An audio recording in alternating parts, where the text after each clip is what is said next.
Sejam bem-vindos a mais um podcast, canal Comente. Olha, hoje está imperdível.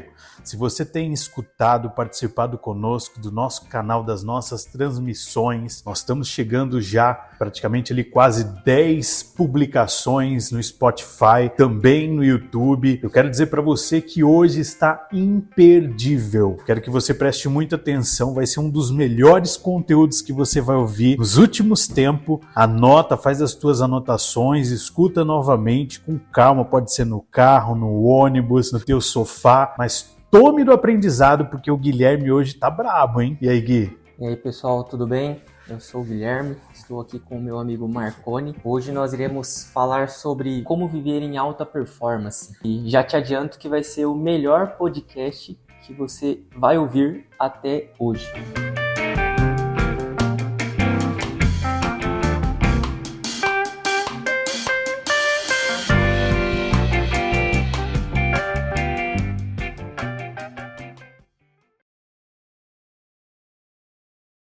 Parece uma pretensão, mas tudo é uma questão de mentalidade. A forma com que você olha o mundo, o teu entorno, as tuas lutas, dificuldades, as suas barreiras, você vai de fato reproduzir, você vai ter uma resultante para a sua vida sem sombra de dúvidas, né? O entorno, o nosso meio ambiente, ele influencia no todo, né? Dentro do comportamento, dentro das nossas visões, sonhos, dos projetos. Então, nasce esse propósito, né? Nesse bate-papo nosso aqui, para trazer para você uma realidade que talvez deve estar bem desconexa com o teu ponto de vista. E vai valer as provocações, que cada revelação de tudo que for dito aqui, você consiga extrair algo para mudar o curso da sua vida. Quando a gente fala de performance, Gui, a gente tem que olhar para algumas questões que são fora do contexto para a gente entender que performance existe. Uma performance que nós podemos olhar para um determinado veículo, né? Você adquire lá o veículo na concessionária, você vai lá, você pega aquele motor super possante com não sei quantos cavalos, né? Computador de bordo, um desempenho ali que ele pode te entregar tanto de segurança como de torque, né? Só que você chega numa via pública que você vai enfrentar o que ali? Você vai enfrentar o trânsito. Desafios externos, né? Você vai ter a limitação até mesmo da tua velocidade, você vai ter uma regulamentação ali das leis de trânsito que te limita a você performar com esse veículo. Mas o veículo, ele te dá ali toda uma segurança, né? Eu estava conversando com um amigo agora há pouco, o Douglas falando para mim sobre uma BMW, como que a gente se vê quando a gente olha para um carro como esse, né? Por mais que você esteja num trânsito, que você está limitado ali na velocidade, enfrentando aquele tráfego pesado, você está num ambiente diferente. Você está em uma segurança, né? Você está ali bem colocado ali no teu cockpit ali, no teu conforto, e você já tem um ambiente e uma mentalidade diferente naquele momento. Mas se a tua cabeça não estiver boa, a tua visão sobre esse excelente veículo, né? Vou pegar aqui no caso a referência dessa BMW, se a tua cabeça não tiver com uma visão do que você é, de onde você pode chegar, dificilmente a tua performance vai ser uma performance, vamos dizer assim, em alto nível, né?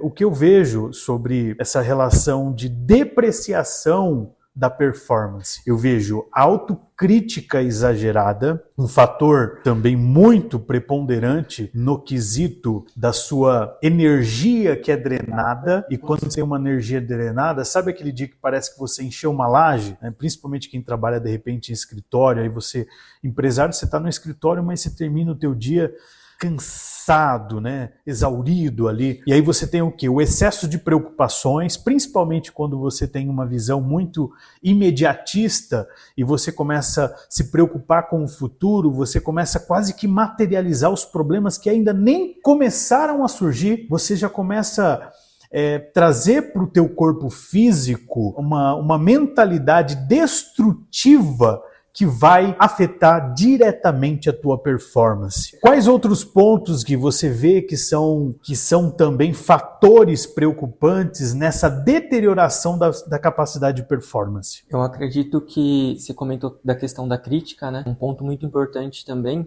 peso, que a gente até comentou no último podcast, de falhar. Então, se você coloca um peso muito enorme num projeto que você tem uma constância e você acaba não conseguindo dar continuidade e acaba paralisando, eu acredito que isso atrapalhe bastante a sua auto-performance. Faz sentido para você? Com certeza. Eu vejo que a performance, ela vai ser afetada.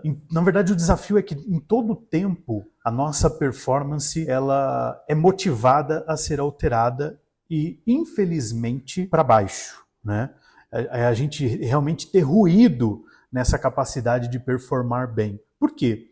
Os fatores internos, eles são mais prejudiciais, porque os fatores internos, eles são gerados, né, principalmente por síndrome de pensamento acelerado, por preocupações que a gente tem com o nosso estado de realização, né? No caso, a gente estava falando na prática do esporte, né, na prática da qualidade de vida.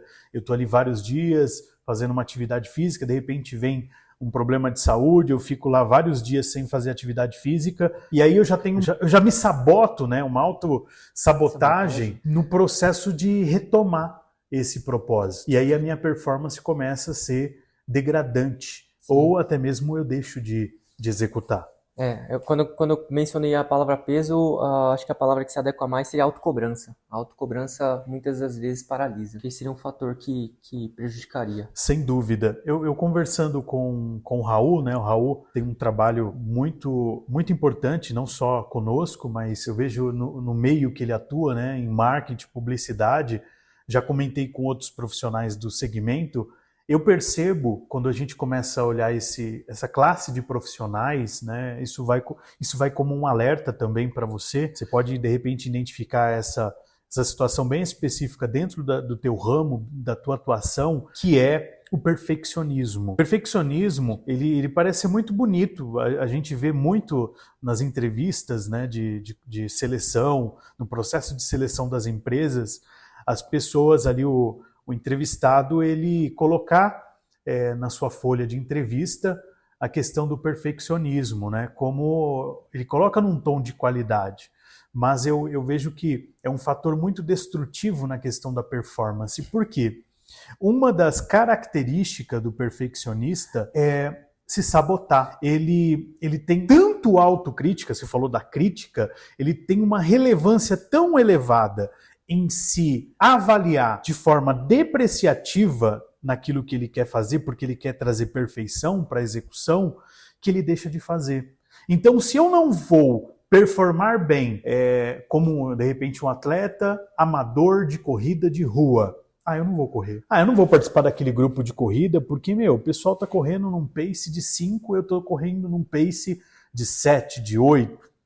Eu vou me isolar até que eu esteja adequadamente no mesmo padrão, na mesma performance desse grupo. Isso é comum, eu já participei de assessoria, nós identificávamos, e o professor tinha um trabalho ali muito, muito maciço em torno disso, onde ele colocava o raciocínio de que você está competindo com você mesmo. Então o perfeccionismo, ele tem essa característica, e eu vejo muito nesses profissionais de marketing. Você vê, a pessoa ali, o profissional, trabalha com marketing e publicidade, ele trabalha com a sua imagem, ele trabalha com todas as informações de brand, né, da tua empresa.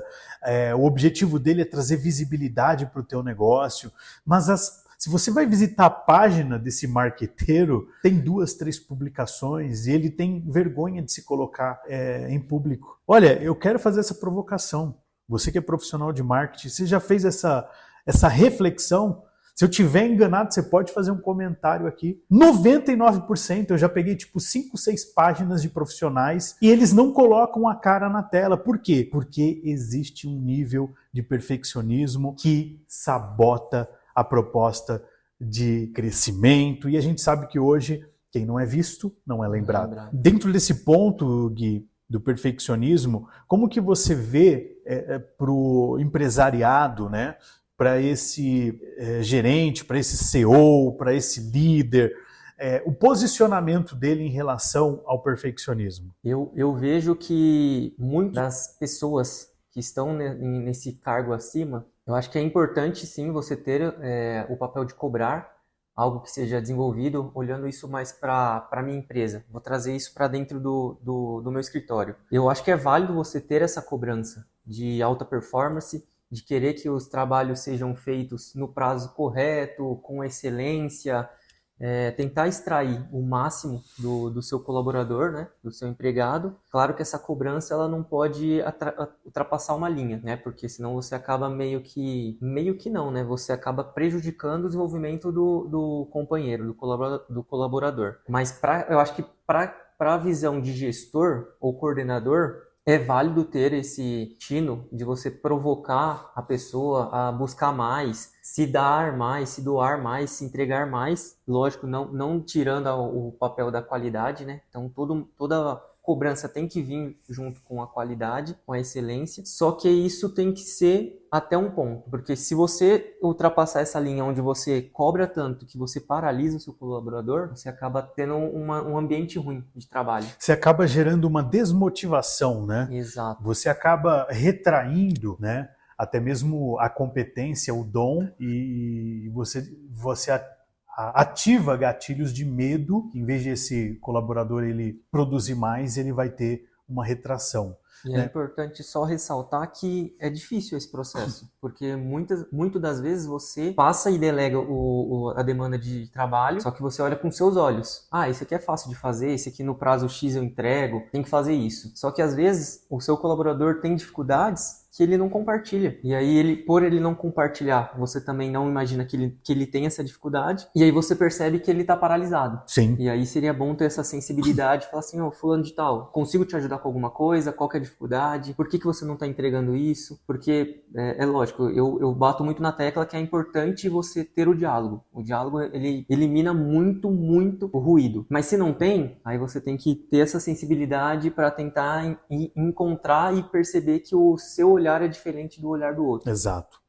O aspecto de você viver em alta performance, principalmente nos negócios, né, envolve várias práticas e hábitos que podem e vão, né, te ajudar a maximizar aí a produtividade, a eficiência, a eficácia, né? Se a gente for citar alguns pontos, eu tenho uma visão muito pessoal, até mesmo pelo meu lado de gestão, que eu procuro delinear esses aspectos, e eu quero colocar eles aqui para a gente abordar cada um desses pontos. O primeiro aspecto, para quem quer performar, né, pode ser você empreendedor, pode ser você um trabalhador comum, você quer ter uma performance alta nos teus trabalhos, você tem que estar bem claro com os teus objetivos. Se você já tem definido todos os marcos principais da tua rotina, igual, eu vou pegar a rotina aí de um trader, né, que está voltado aí para o meu segmento dentro das operações de mercado. Geralmente, os analistas de mercado que vão operar, hoje mesmo eu operei índice, gain, viu? Só para deixar bem claro aqui. Deu bom? Deu bom, né? Não é ostentação, mas eu paguei meu almoço hoje, tá? Fazendo uma operaçãozinha de poucos minutos, fiz uma análise no gráfico, o mercado abriu altista, abriu com gap de alta, porque os mercados lá fora estavam performando bem na madrugada. Eu sabia que poderia ter uma queda porque a China está em feriado hoje, então os minérios ali poderiam mexer no mercado. Eu falei assim, né, vou esperar um movimento. Abriu com gap de alta, lateralizou, o mercado caiu e eu esperei aquele pullback lindo, clássico, né, o retorno à média, e eu fiz a minha operação ali, lindo, leve e solto, e entreguei ali o meu resultado. Mas onde começou a minha rotina? Eu defini ela, eu comecei ontem, eu olhei ontem, domingo, né, a gente está gravando, é uma segunda-feira, então eu já preparei as minhas metas ali, tudo que eu ia fazer, as minhas reuniões, as minhas entregas, e eu comecei a semana, eu confesso para você que eu tive um rápido momento de depressão emocional, e eu falo isso porque assim, na maioria das vezes, lembra que os fatores que querem te puxar para baixo são muito maiores, mais intensos e consistentes do que os que te levam a alta performance. Então, o que eu precisei fazer? Eu precisei virar os meus olhos para as minhas metas que estavam bem claras para a semana, dentro de toda a agenda que eu tenho. Tenho já delineado ali todas as minhas prioridades de tarefa e aí eu vou me concentrar dentro das minhas atividades. Por quê? Toda a ansiedade do futuro, pessoal, ela cai por terra a partir do momento que você já está bem claro com a tua rotina. Quem começa o dia fazendo uma atividade física, depois você vai ali para o teu café da manhã, sua meditação. Eu tenho um costume, né? É um costume que eu adquiri. Eu gosto de consumir muito podcast estrangeiro, né?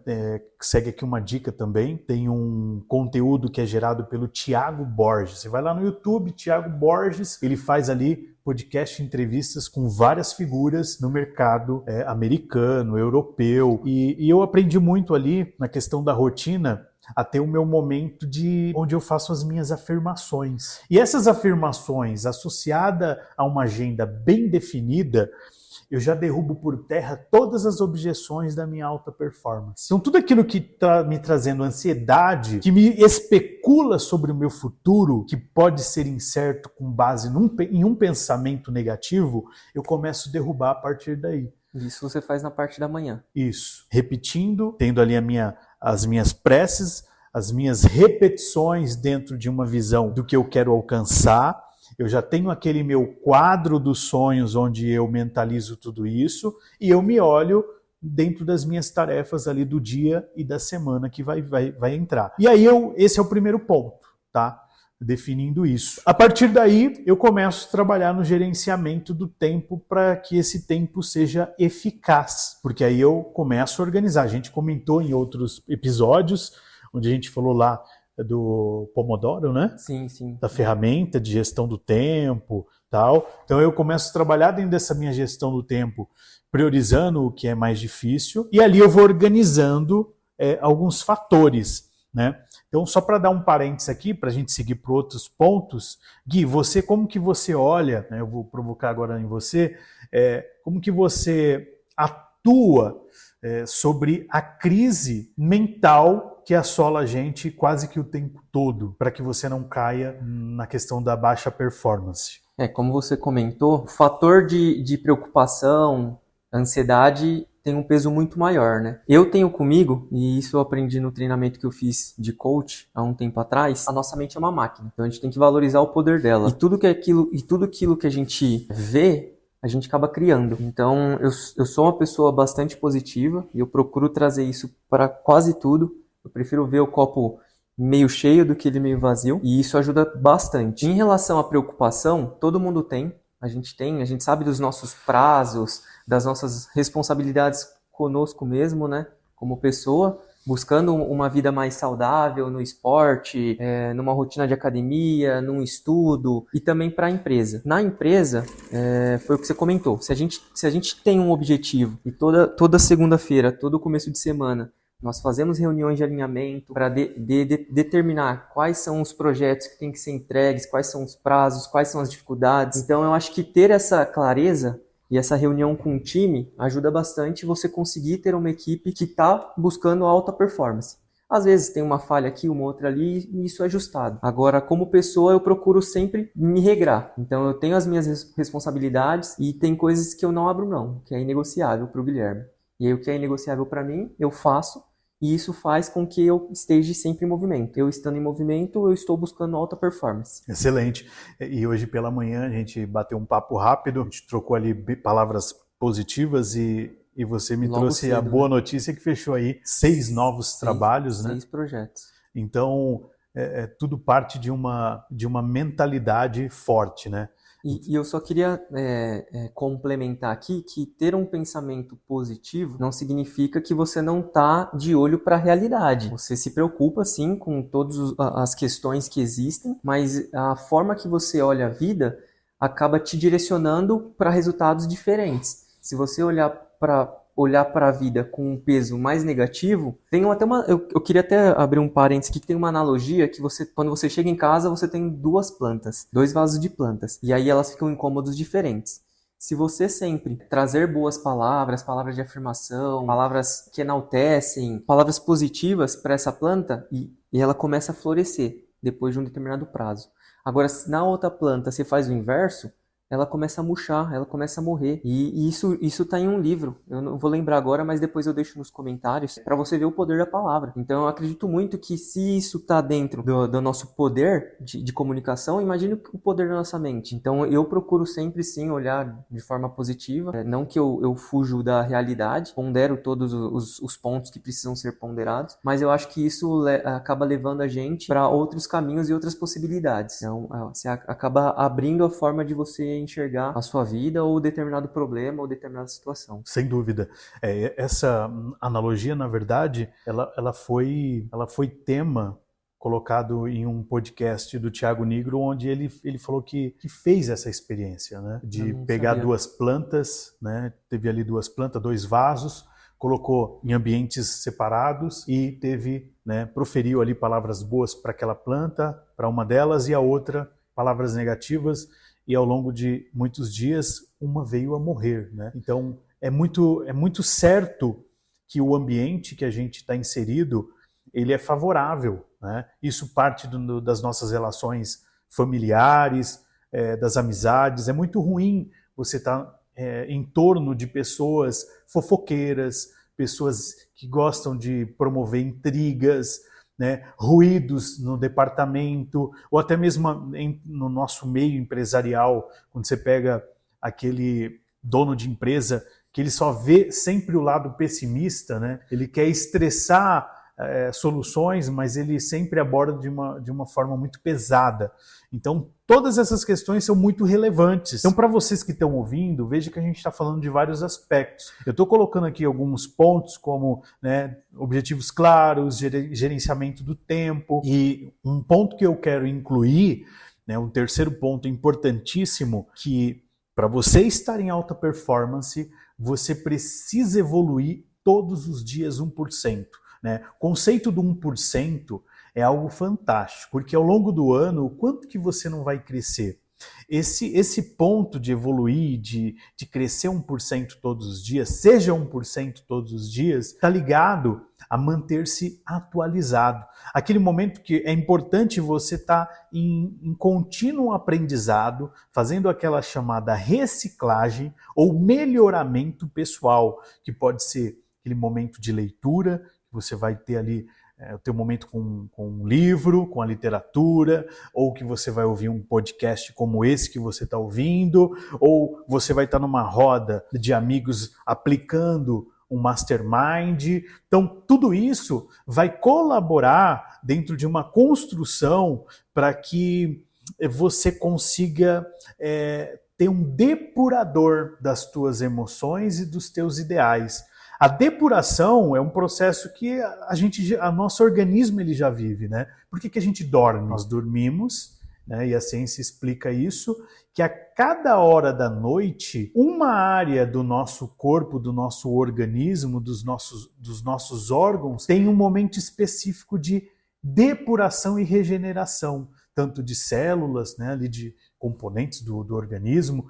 Então, se a gente pensar que no todo, enquanto nós estamos tão bem acordados, nós temos que aplicar essa depuração, nós vamos ser pessoas mais agradáveis, né? Exercendo gratidão. E aí entra o quarto ponto, cuidar da saúde física e mental, né? Antes de você mencionar o quarto ponto, eu só queria incluir aqui uma informação que quando você coloca evoluir todos os dias 1%, não é comparando com o terceiro, é comparando consigo mesmo. Ser melhor 1% todos os dias do que você era ontem, ou do que você era há 6 meses atrás, ou do que você era um ano, porque imagine que aquela pessoa que começa a correr, ela adoece, que foi o exemplo que a gente deu, que aconteceu até com você e com o Elias há pouco tempo, adoeceram, pararam de fazer atividades, e você voltou, mas tem gente que não volta. Se essa pessoa fazer uma análise trimestral, imagine que ela já está sendo 1% melhor do que comparado ao que ela era no ano passado, por ela incluir uma atividade física. Por mais que ela parou, acabou tendo a sua pausa, mas só de fazer essa comparação dela mesmo, não com um colega, né? Porque às vezes a pessoa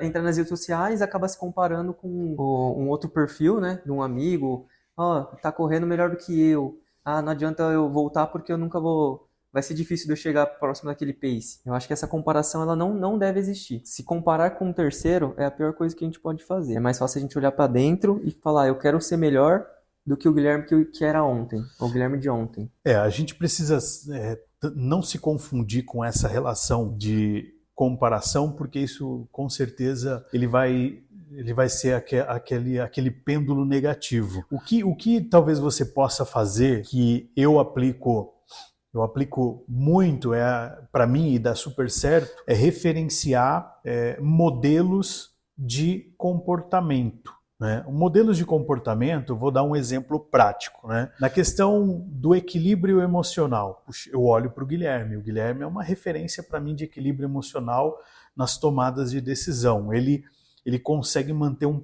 patamar de equilíbrio nas suas decisões que, para mim, destoa demais de outras referências. Eu olho para a questão do engajamento em rede social. Se eu vou olhar dentro do meu segmento ali, eu vou olhar para a figura do Thiago Nigro, um exemplo, né? Do Flávio Augusto. Então, eu tenho essa capacidade de modelar o comportamento de gestão, de visão prática, mas o desafio é comigo. Né? Exato. Esse é um ponto importante. Então, quando a gente olha para esses quesitos, a gente vai chegar também na questão do desenvolvimento de uma habilidade de liderança que eu vejo que é importantíssima e relevante. E quando eu falo de desenvolvimento de habilidade de liderança, eu não estou falando só de você exercer liderança sobre o teu grupo econômico ali, empresarial, os meus liderados. Não. Eu estou falando de você desenvolver comunicação. Se tem um fator hoje que é muito preocupante, Gui, que eu vejo, eu estou dentro das empresas, a gente sempre fazendo consultoria, mentoria aí, ajudando empresários, eu percebo que existe uma fragilidade muito grande na comunicação. Tanto para o teu interlocutor transmitir pensamentos ou ideais, ele faz com erro de linguagem, tanto de figura como de comportamento, na questão da manifestação corporal. Então, a habilidade de desenvolver liderança, que também podemos chamar de capacidade de comunicação, é algo fundamental na performance. Por quê? A partir do momento que você desenvolve oratória e comunicação, né, na Grécia Antiga, nós chamávamos isso, na cadeira filosófica, de retórica. Qual que é a sua capacidade retórica nos seus meios de comunicação? Sabe aquilo de você saber entrar e sair de um ambiente e você ser benquisto, independente de qualquer coisa? Porque a sua comunicação ela é adequada para aquele ambiente. Então, se você líder, né, você empresário, você profissional, você quer estar em alta performance, saiba que a tua comunicação ela tem que sofrer uma evolução constante. Então você precisa explorar esse tema. Com certeza. Você comentou isso, eu já fiquei imaginando um líder que não tem uma boa comunicação para com os seus colaboradores. E aí, às vezes, lógico, isso deve acontecer, e esse time acaba não batendo a meta ou atingindo os resultados. Talvez seja a falha ou o ruído da comunicação. O líder precisava de uma determinada meta e o pessoal acabou não entendendo. E a gente não está falando de números, né? A gente está falando de estratégia de como você chega lá. Porque olhar só para o número é tranquilo. Agora, a receita do bolo que é o difícil, né? Exato. Eu tenho até uma referência nesse setor que é a Mira, né? A Mira, ela faz um trabalho de desenvolvimento de líderes que eu admiro bastante. Sigo ali o trabalho dela. Ela tem atuado muito dentro de empresas. Você quer conhecer a Mira, já segue a dica aí. Você vai lá no Instagram, Carol Mira. Você vai ver o trabalho dela. Faz um trabalho de desenvolvimento de líderes fantástico. Ela usa ferramentas ali que ela vai conseguir colher informações importantíssimas sobre a tua forma de liderança. Ela vai identificar que tipo de líder que você é, qual que é essa capacidade de comunicação, os fatores que envolvem isso e vai te ajudar a corrigir esses comportamentos aí onde você mesmo vai obter essas respostas, né? Sensacional. Eu acho que é algo muito importante, porque a gente vê já nas escolas, os adolescentes, tendo uma barreira muito grande, né? E principalmente nessa transição para a fase adulta, que precisa do primeiro emprego, participar dos primeiros estágios ali, até mesmo já na área acadêmica, quando está ingressando numa faculdade, de conseguir se inserir nesses meios por conta de uma deficiência de comunicação. Eu fui visitar um cliente e o filho desse dono da empresa, já um rapaz de maior idade, e eu dei bom dia e ele não respondeu.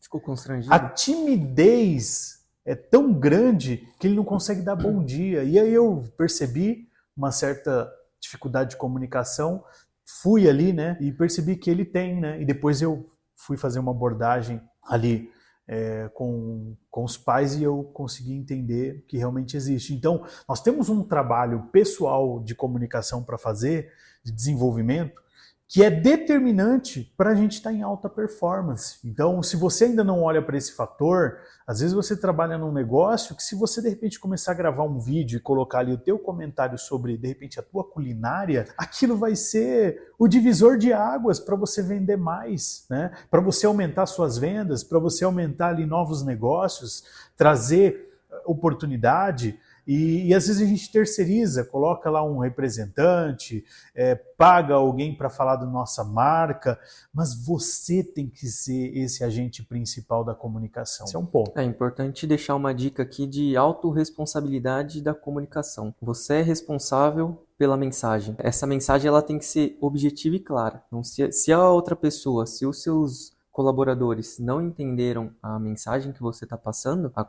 responsabilidade é sua. A culpa não é de quem está ouvindo, é de quem está transmitindo a mensagem. Exatamente. A gente falou de vários pontos, quero colocar outro, a gente falou agora de desenvolvimento de habilidade e liderança, né, que envolve a comunicação. Um sexto ponto que eu coloco aqui na minha lista é a questão da utilização de ferramentas tecnológicas, né? De você utilizar ferramentas de automação para otimizar processo, economizar tempo, aproveitar o que a gente tem de recurso hoje. Você tem muita coisa à sua disposição que vai te trazer essa questão da performance. Eu tenho, às vezes, né, nas minhas mentorias, eu identifico alguma fragilidade desse meu mentorado aí, que ele precisa, às vezes, só trazer uma ferramenta ali de tecnologia ou adquirir uma habilidade dentro de um uso de uma plataforma para dar uma outra visão, né? Dentro da minha rotina de operações de mercado, o que a gente faz? A gente olha várias telas. Por que você olha várias telas? Porque você se vale de vários indicadores econômicos para você, de repente, tomar uma decisão de onde investir o seu dinheiro. Por que eu faço isso? Porque eu sei que há 2 décadas atrás nós não tínhamos esse recurso. Nós tínhamos que ali fazer um desenho de um gráfico, olhar algumas notícias pulverizadas. E fazer ligação. Fazer ligação. Hoje não, a gente amanhece, eu já sei como que está o mercado na China, eu já sei como que fechou o mercado nos Estados Unidos, e eu consigo já, com um apanhado de informações que são dados ali, que veio apresentados ali por conta da tecnologia, que isso favorece muito na minha performance do meu dia a dia, né? Contribui bastante para a tomada de decisão, né? Eu imagino que na sua área, Gui, você deve ter hoje equipamentos que antes eram arcaicos e hoje você consegue com agilidade, de repente, fazer uma análise de solo muito mais rápida e emitir ali algum tipo de avaliação, né? Sim, sim. Tem ferramentas e equipamentos que acabam acelerando todo esse processo de análise. Tanto que um dos serviços que nós vendemos são as análises em prazo rush. Então, o que demoraria num prazo padrão de 12 dias, a gente consegue entregar com 7. Ai, que é a maravilha. Tecnologia contribuindo, né? Sim, a favor, né? Nós estamos agora na era dessa automação, da inteligência artificial, entender como você pode utilizar de tudo isso. No último ponto que eu trago aqui para a minha visão pessoal de como performar, né, como estar em alta performance, eu trago o fator resiliência, que é uma capacidade de você se adaptar e de inovar. É lógico que a resiliência, no seu conceito, né, na palavra em si, é a capacidade de você se recompor, de você retornar a um estado original. Mas quando eu trago a questão da adaptação, já tem um outro sentido, porque você não está voltando ao estado original, você está se alterando. E se tem uma coisa que a gente até, no mundo corporativo, a gente às vezes usa um pouco dessa linguagem, fala assim, aquela pessoa, fulano de tal, é o dinossauro. Ciclano, ele foi mandado embora porque ele era um dinossauro. Por quê? Porque ele era um profissional resistente à mudança, resistente a entender novas visões, né? E a empresa vai sofrendo ali uma fusão, às vezes, de cultura, e aquele profissional mais antigo de casa, às vezes tem 40 anos de empresa, ele não consegue se adaptar à mudança. E aí vem um desgaste dentro do relacionamento dele, ele acaba perdendo ali uma oportunidade de dar continuidade na empresa, e acaba sendo desligado. Então eu trago para a minha autoavaliação de performance a capacidade que eu tenho de ressignificar e me adaptar a uma mudança de repente na minha agenda. Teve uma interferência, mudou uma reunião, não vai mais acontecer, e surgiu de eu sair de uma região para ir para outra, para fazer uma outra reunião de uma apresentação que eu nem montei. Eu tenho que ir lá, né? Menino que não anda não vende picolé, então o que basta eu tenho que fazer acontecer. Eu vou me adaptar àquela mudança na minha agenda e vou lá fazer acontecer, né? Não importa as dificuldades que eu vou ter, vamos para cima. Então, são questões que você precisa estar muito bem ajustado. Eu sei que são vários pontos, mas com o tempo, você escrevendo tudo isso vai ficar muito impregnado, vai ficar muito natural. E a gente acaba entendendo que uma coisa está ligada com a outra, né? Quando você comentou sobre o tema, e eu deixei claro e anotado aqui, um dos pontos era a resiliência. E se você não comentasse sobre isso, eu ia colocar. E aí, já que você já trouxe esse assunto, eu queria só linkar no sentido de que a resiliência ela está muito próxima num conceito estoico, que é aquilo de você controlar as coisas que estão na sua mão. Então, o que não está na sua mão, que você não tem responsabilidade, você não pode deixar isso te afetar. Faz muito sentido. Esse é um ponto que deprecia, né, a sua capacidade de performar bem. Porque nós, às vezes, trazemos problemas para nós que não deveriam estar na nossa prateleira. Eu vou dar um exemplo claro aqui para vocês, né, que estão ouvindo esse conteúdo, e é um exemplo que eu tenho visto em várias casas, tá? Vou pegar um exemplo aqui. Não sei se a gente já comentou em algum dos nossos conteúdos sobre as pessoas que vivem num luto contínuo. Comentamos, né? A pessoa ela já tem lá o falecimento, às vezes, da figura do pai ou da mãe, aconteceu há mais de 5 anos, e a pessoa toda semana ela tem o luto, ela está chorando, ela está desmotivada para querer sair da cama. Mas Marconi, isso daí já é um fator depressivo, psicológico, ela precisa de uma ajuda, de uma terapia. Perfeito, ela precisa, mas isso entra numa deterioração da capacidade dela de ser resiliente, de entender a naturalidade das coisas e que são fatores que não está no poder dela. Ela não tem o poder de alterar o resultado de ela ter perdido, de repente, aquele familiar.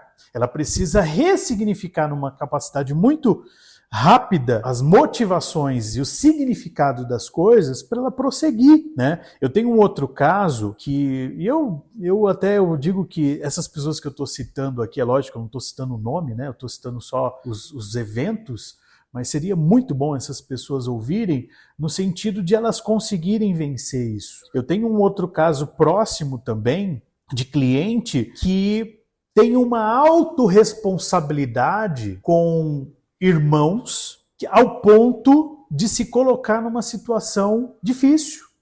A pessoa se endividou ao ponto de querer resolver os problemas da irresponsabilidade dos irmãos, de ajudar, de socorrer, de estar ali, que essa autorresponsabilidade trouxe um endividamento para ela. E aí traz uma infelicidade porque traz brigas para dentro do lar e da casa, né? Aí o parente engravidou, veio, vamos dizer assim, uma gravidez não planejada, e a pessoa, ela se comoveu tanto com aquela situação do outro, que ela deixou de seguir os próprios meios da vida ali, a sua rotina, para viver a vida do outro, e ela vem colhendo, e ela fala, mas ela sabe confessar qual que é a raiz do problema, mas ela não consegue se livrar, porque ela acha que tem uma obrigação. É complexo. Rapaz, Você estar em alta performance e desvincular essa autorresponsabilidade. Quer ver uma outra? Você pega uma pessoa que já tem mais de 40 anos, é solteiro ou solteira, vive com os pais ainda, e os pais determinam a agenda dessa pessoa. É muito comum. Eu tenho relações, né, próximas nesse sentido, de clientes, amigos que estão inseridos nesse contexto de uma forma muito forte. A mãe diz se ele vai sair ou não. A mãe diz se ele vai comprar ou não. E já tem mais de 40 anos de idade. Eu me lembro ouvindo um podcast do Flávio Augusto, o que eu vou falar aqui não é uma verdade absoluta e eu não penso puramente dessa forma, tá? A opinião aqui colocada não reflete totalmente os meus pensamentos e os meus ideais. Mas eu vou colocar aqui só o que o Flávio Augusto colocou num podcast. Foi questionado a ele: quando que os filhos devem sair da casa dos pais? E ele deu uma resposta ali, do alto da sua opinião, né? E que foi uma opinião dele. Mas assim, tem pessoas que estão presas a uma situação de serviência, compromete toda a performance dela. Ela já era para ser uma empresária ou um empresário, sabe, tá voando com seus negócios, ou já era para estar morando em outro país, mas não. Por quê? Porque minha mãe e meu pai tá vivo e eles, na visão deles, eu tenho que estar aqui, e eles continuam vivendo essa vida que na visão deles é uma vida correta. Então, não é uma questão de colocar regra, mas é uma questão, se você quer mesmo, repita para você, faça essa pergunta: você quer mesmo viver uma vida de alta performance? Porque eu até fiz um conteúdo um tempo atrás que você quer mesmo viver como o Roberto Justus vive, dentro da sua capacidade de resultado? Você quer viver a vida que um Pablo Marçal tem, de ser dono de mais de 40 empresas, conhecidíssimo, milionário? Você quer mesmo viver toda essa capacidade geradora de riqueza? Mas você sabe que você tem que instalar dentro de você a mesma mentalidade? E aí eu gostaria que todos que estão ouvindo o nosso podcast, principalmente essas pessoas que você mencionou, que trouxe como contexto, né, escutassem isso com bons ouvidos, porque a gente não está trazendo todas essas informações como crítica, é mais uma percepção de visão. E aí talvez ela ouvindo de uma outra pessoa ou de alguém de referência, ela consegue enxergar as coisas de uma forma diferente. Então, claro, eu acredito sim que existe um processo que tem que ser desenvolvido. Todos nós temos o nosso desenvolvimento, o nosso processo, e ter essa tomada de decisão de morar com os pais com 40 anos, onde eles decidem o que você tem que fazer, isso acaba te prejudicando, mas que isso seja ouvido com bons ouvidos. Todos nós temos um processo, e aí fica a reflexão. Daqui 5 anos, né? Se você quer pagar o preço, se você quer viver em alta performance, daqui 5 anos, como você estaria? Fazer essa análise. Ou até mesmo para você ver que você já teve algum processo de evolução, como era você há 5 anos atrás, ou 3 anos atrás? Você está melhor? É você aguçar a criatividade de como você pensava e como você pensa. Os planos, né? Às vezes a gente fala assim, ao longo da vida, a gente vai percebendo que as nossas visões de sonho para o futuro se modificam, isso é muito natural. Mas quais resultados você quer obter? Será que fazendo as mesmas coisas vai te levar a esses resultados que você almeja? Você tem que planejar. Eu tenho um sonho, e aqui eu estou falando uma realidade, eu tenho um sonho de um dia conhecer a Grécia, de alguma forma. Eu preciso planejar, fazer uma reserva. Quanto custa isso? Eu preciso guardar esse dinheiro. O que envolve essa questão? Uma agenda. Eu preciso, em algum momento, estar fechado com os meus clientes, eu vou estar ausente para eu viajar, para conhecer a Grécia. Então, tudo isso, né, tem que estar dentro de um planejamento, tem que estar dentro de uma provocação. E você tem que parar com a infantilidade, né? E não é questão de que tem muita gente querendo ser coach ou querer cagar a regra para você. Não é isso. Aqui, o nosso propósito é provocar em você aquilo que a gente faz conosco, porque a gente sabe que isso que vai tornar o amanhã melhor para todos. Pessoas engajadas na construção pessoal interferem positivamente no todo, na sociedade. A sociedade só vai mudar. Nós só teremos uma cultura, vamos dizer assim, adequada ao desenvolvimento do todo quando as pessoas pensarem em evoluir e ter prazer no crescimento do próximo. Isso sim é um pensamento construtivo, né? A gente fala daquela questão da crítica construtiva. Não, o pensamento construtivo ele parte da provocação, onde você começa a ver se o que você está tendo de comportamento é o melhor para que você mude o teu entorno. Eu quero encerrar minha fala por aqui, Gui, até mesmo para a gente não delongar, falando que a gente se subestima muitas vezes, né? A gente não consegue entender o nosso valor e a gente se vê como aquele aviãozinho de papel na maioria das vezes, que você lança e ele cai ali na frente. Mas não, nós temos uma capacidade de performar como um jato que consegue ir na velocidade da luz, bem próximo da velocidade da luz. Você precisa ajustar suas turbinas, ter o combustível adequado para essas turbinas, forjar a sua lataria, ter o designer. Qual que é o designer de um jato? É diferente de um designer de um aviãozinho de papel. E essa visão é disruptiva. Então, quando a gente começou aqui falando que nós temos a pretensão, sim, de que esse conteúdo ele interfira na sua vida e você possa, olha, de fato eu tenho mudanças para fazer a partir de agora. Eu acho que aí a gente já vai estar bastante contente com o propósito do nosso conteúdo por aqui. E aí eu vou deixar uma reflexão para todos os nossos ouvintes. A gente precisa parar de ser resistente à mudança, porque a mudança ela pode ser boa, mas ela também pode ser ruim. Mas se ela for ruim, ela pode ser um aprendizado. Em momento algum, esse processo, essa mudança foi ruim, porque você ganhou dos dois lados. Se deu bom, você ganhou. Se não deu bom, você aprendeu. Esse foi o nosso conteúdo de hoje. Mais um conteúdo, eu acho que é o 9º, 10º, né? Vamos lá, nós não estamos contando, nós estamos produzindo aqui. Compartilha aí com a família, joga no grupo aí dos amigos. É muito importante esse apoio de vocês. Também, não só no Instagram, não só no Spotify, também no YouTube. Comente sobre assuntos que vocês gostariam de ouvir por aqui. E nós estaremos juntos. Até a próxima, né, Gui? Até a próxima, pessoal. Forte abraço.